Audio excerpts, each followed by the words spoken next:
ఒత్తిడి లేని ఆధునిక జీవితాన్ని ఇవాళ మనం ఊహించుకోలేం.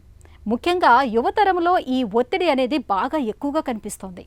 చదువులు, ఉద్యోగాలు, వ్యాపారాలు, ఆర్థిక లావాదేవీలు ఈ వ్యవహారాలన్నిటిలోనూ వారు తీవ్రమైన ఒత్తిడికి లోనవుతున్నారు. అయితే ఈ ఒత్తిడి అన్నది పరిమితంగా ఉంటే మంచిదే, కానీ శృతి మించితే మాత్రం మన ఆరోగ్యం చిక్కుల్లో పడుతుందని, ముఖ్యంగా పక్షవాతం వంటి విపత్తులు ఎదురవుతాయని చెబుతారు నిపుణులు. తీవ్రమైన ఒత్తిడి మూలంగా పక్షవాతం ముప్పు ఎలా పెరుగుతుందో ఇప్పుడు తెలుసుకుందాం.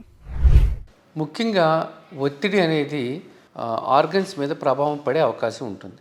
సో ముఖ్యంగా మనం ఒత్తిడి మూలాన కొన్ని హార్మోన్స్ లేకపోతే కెమికల్స్ ఎక్సెసివ్గా సెక్రీట్ అవ్వటం మూలాన బాడీలో మార్పులు రావటం మూలాన ఈ ఆరోగ్య సమస్యలను బారిన పడే అవకాశం ఉంటుంది.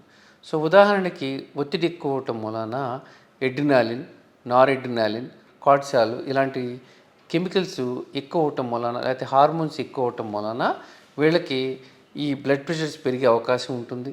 అలాగే షుగర్ అది కంట్రోల్ తప్పే అవకాశం ఉంటుందన్నమాట. సో ఎప్పుడైతే ఈ బ్లడ్ ప్రెషర్స్ అవి పెరగటం మూలాన మనిషి మీద ఒత్తిడి కూడా ఎక్కువ అవుతుంది. సో దాని మూలాన రక్తనాళాల మీద కూడా ప్రభావం చూపే అవకాశం ఉంటుంది.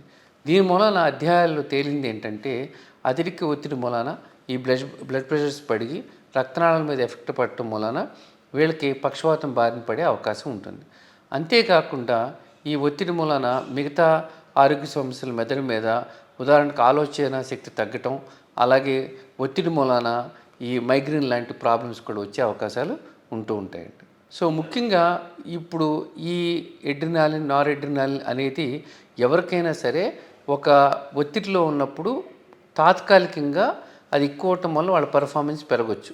కానీ అదే కంటిన్యూస్గా ఉండటం మూలాన ఏమవుతుందంటే వీళ్ళకి ఈ రక్తనాళాల మీద ప్రభావం చూపి బీపీ లాంటివి ఎక్కువయ్యి దాని మూలాన బాడీలో రక్తనాళాల్లో మార్పులు రావటం వలన వీళ్ళకి పక్షవాతం బారిన పడే అవకాశం ఉంటుందన్నమాట. అంటే బ్లడ్ వెసల్స్ కుచించుకోవటం వలన లేకపోతే ఎథెరోస్క్లెరోసిస్ అనేది రావటం వలన పక్షవాతం వచ్చే అంటే ఇస్కెమిక్ స్ట్రోక్స్ వచ్చే అవకాశం ఉంటుంది. అలాగే కొన్నిసార్లు ఈ కెమికల్ న్యూరో ట్రాన్స్మిటర్స్ అంటే ఈ ఎడ్రినాలిన్, నారెడ్రినాలిన్ లాంటివి ఎక్కువ అవటం వలన బీపీ ఎక్కువై ఒక్కోసారి రక్తనాళాలు రప్చర్ అవటం వలన వీళ్ళకి హెమరేజిక్ స్ట్రోక్స్ అంటే బ్రెయిన్లో బ్లీడింగ్ అయ్యే అవకాశం కూడా ఉంటుంది.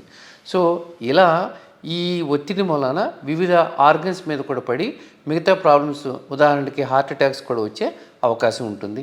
మధుమేహం కంట్రోల్ తప్పే అవకాశం ఉంటుంది.